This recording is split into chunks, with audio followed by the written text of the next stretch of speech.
ამ ხალხს წინააღმდეგობა თავის დროზე.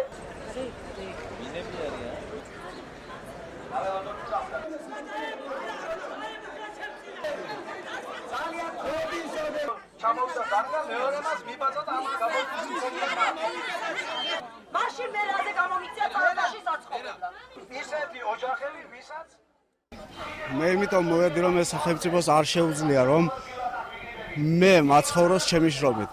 ვერ ღებულობს ჩემიდან თხილს როგორც თურქეთში, ვერ ღებულობს ჩხავერ ყურძენს იმ ფაში რაც რომ მემერგება ვერ იმაშვა თაფს ვერ ასაღებს. მჭირდება სახელმწიფო დახმარება.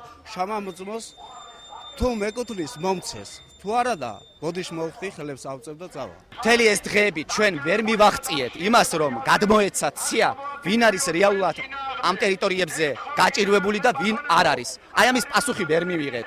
და ამის პარალელურად მთავრობა ნელ-ნელა გვააპარებს. ჯერ დავანგრევთ იმ ქოხებს, რომელშიც არ ცხოვრობს არავინ. შემდეგ მე ვამბობენ, რომ დავანგრევთ იმ ქოხებს, რომელშიც ცხოვრობენ. ეს რა მიდგომაა? სად არის კომისიის დასკვნა, რომელშიც წერია, რომ ამ ოჯახს ეკუთვნის, ამას არ ეკუთვნის. მუშაობდა სამთავრობო კომისია, უკვე დღეს ხვალ იქნება უკვე მერიაში შექმნილი კომისია, რომელიც იმუშავებს ქალაქის მაცხოვრებლებზე, ვინც იმ ტერიტორიაზე იმყოფება და ეს კომისია რამდენად ვიცი მუნიციპალიტეტებში მუშაობს და მათ თქმა უნდა ველოდებოდი დასკვნას, მაგრამ ჩვენ რომ დემონტაჟი შევაჩეროთ, მაშინ უნდა მოვიდეს შესაბამისი გადაწყვეტილება საასრულებლოსგან, რომ ჩვენ შევაჩეროთ დემონტაჟი მოცემული შენობების.